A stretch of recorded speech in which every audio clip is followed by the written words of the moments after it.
We're going to have a look in this video at a technique known as Richardson extrapolation, and it's a way of reducing the error in an integration.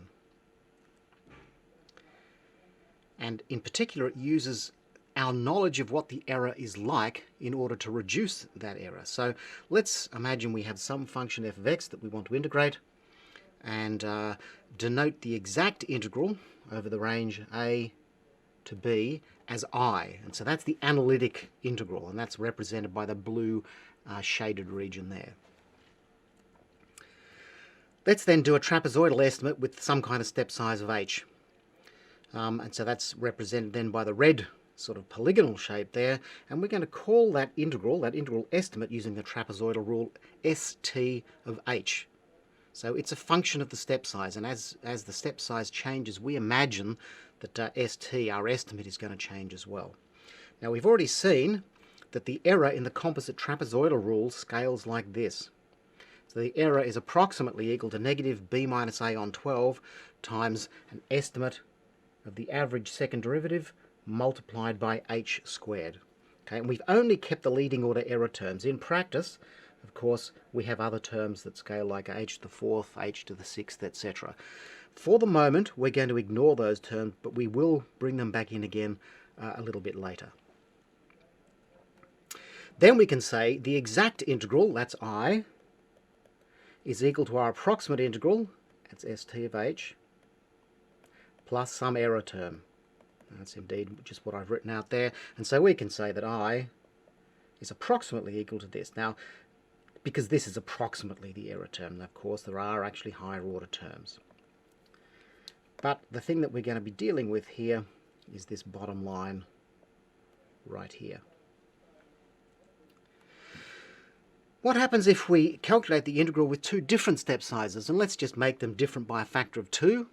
So if we calculate the integral with a step size of h and then an integral with h on 2, well, we first of all get up our estimate from the last time. For the case where the error is h on 2, basically all we have to do is replace h by h on 2 in equation 1. So the only place that really makes any difference is here. So instead of having h squared, we now have h squared on 4. So what we've got in doing this is that we have two estimates of the exact integral. The question is then, can we get rid of this error term? And that's what we're going to look at trying to do. Well, let's multiply equation 2 by 4. So multiply this whole thing by 4 and then subtract equation 1. So subtract all of this stuff here, minus. So if we just line those two things up, this is equation 2 multiplied by 4, this is equation 1.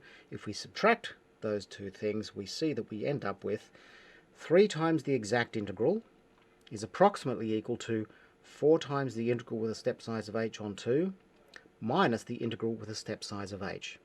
Now this of course assumes that the second derivative approximation or estimate is the same for both h and h on 2, which it is. So what we've done in this process here, by taking these two different estimates, we've come up with an expression that's more accurate. How accurate is it?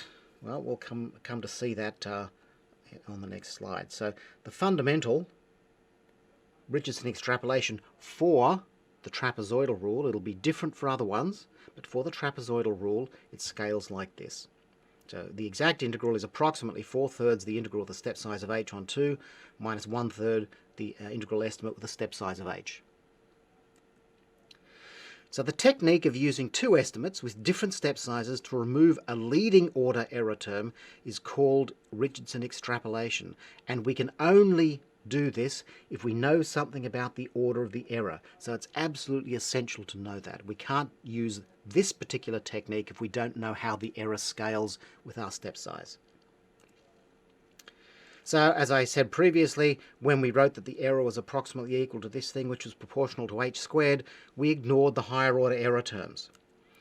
We really should have written that the error was equal to this plus some extra term. Now, we haven't actually done this yet, but the next order error term is h to the fourth. There is no h cubed error term in the trapezoidal rule. So, our integral estimate here gives us an error that's order h to the fourth. So, the trapezoidal rule had an error that was scaled like h squared.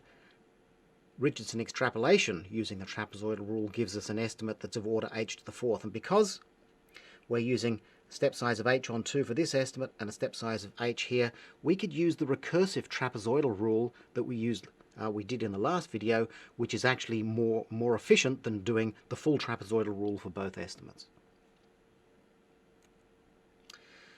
The interesting thing here is that you can show this approximation at the top here. The formula that drops out of that is identical to Simpson's 1/3 rule.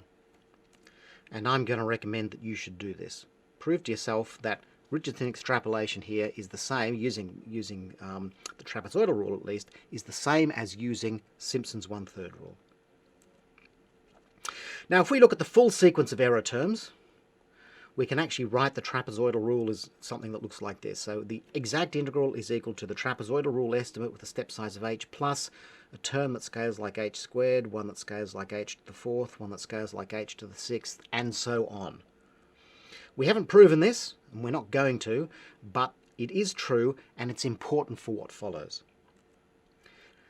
Important is that the constants a, b, c, etc., they don't change with step size. So they are actually constants. So if we change the h here, we can just replace h by h on 2 in this entire expression, or h by h on 4, and it still holds true. These constants depend on derivatives of the function. For example, f double dashed bar, b will depend on the fourth derivative, c the sixth derivative. They will depend also on the size of the interval. What's most important here is that we don't care what the exact values are, okay? And that's why I'm writing them like this, just because it's easier to understand what's going on. Their exact values don't matter, and the reason they don't matter is because they don't change with step size. If they did change with step size, then we'd have to worry about them. Okay, we're going to need this expression for the integral up here a little bit later on.